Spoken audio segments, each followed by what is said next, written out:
Anong ibig sabihin kapag nakailaw ang power steering system light? Paano solusyonan ang power steering assist fault?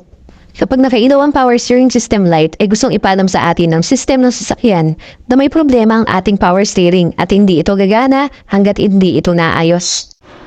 At kapag nagkaganon ay magiging matigas pihitin ang ating manubela na para bang gumagamit tayo ng manual steering. Para mas mapadali ang pagmamaneho ng mga sasakyan, ang mga manufacturer ay gumamit ng electronic power steering ilang dekada na ang nakakaraan. Ang original na power steering talaga ay yung hydraulic type na kapag nililiko-liko mo, ay lumilipat-lipat lamang yung liquid sa kabilang bahagi ng chamber ng steering rack. Pero ngayon, ang mga latest na modelo ay gumagamit ng electronic power steering. Hindi na gumagamit ng fluid at mas tahimik, kaya karamihan sa mga car company ngayon ay yun na ang ginagamit. Kapag nakita natin nakailaw yung icon for steering, pinapaalam sa atin ng system ng sasakyan na may sira o may problema yung bahagi ng ating power steering. So ano nga ba yung ibig sabihin kapag nakailaw to? It serves as a warning na ang power steering natin ay may problema. Para sa mga sasakyang naka-electronic power steering, EPS, PS o steering assist fault ang sign na nakikita natin sa ating dashboard. Para naman sa mga hydraulic type, steering wheel icon with exclamation point ang makikita natin. Karaniwang ang sanhi nito ay bumababa ang level ng steering fluid natin dahil may leak o tagas ito. At kung hindi agad mali-repair ay magdudulot ng pagtigas ng manubela natin.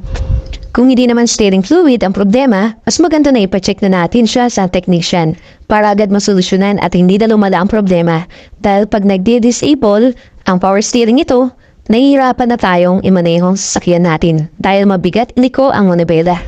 Sa electronic power steering naman, walang relationship yun sa steering fluid dahil wala naman itong steering fluid. Minsan, pag pinatay lang natin yung makina, mawawala na yung EPS o PS light sa dashboard or simpleng pag-reset lang. Kung yung EPS o PS light ay di na nawawala at matigas ng pihitin yung manubela mo, kailangan mo nang maipacheck ito at malaman kung anong sira o problema. Kagaya ng hydraulic type, magdi-disable ang power steering na electronic type at titigas ng pihitin ang manubela. Ngayon ang tanong, ligtas pang gamitin sa sasakyan kahit na nakailaw ang steering system warning? Ang sagot ay hindi po. Kapag hindi gumagana ang power steering ng sasakyan, magiging mahirap imaneho ang sasakyan. Kailangan mo maging sobrang maingat sa pagmamaneho. Kaya mas nakakabuting wag na lang gamitin kung may iwasan. Ngayon, ano naman ang mga dapat nating gawin kapag nakailaw ang ating steering system warning? Una, kung hydraulic type, ipacheck mo kung may leak. Pangalawa, ipa-scan ang sasakyan gamit ang OBD2 scanner para malaman ang mga problema sa pamamagitan ng trouble codes. Sa electronic power steering naman, ang karaniwang dahilan ay faulty power steering, build angle sensor, o defective yung fuse. At kung idadrive mo ang sasakyan mo na nakailaw yung power steering warning niya, ay baka makadamay pa ito na ibang parts ng power steering. Kaya mas maganda na ipacheck agad at maipagawa ito.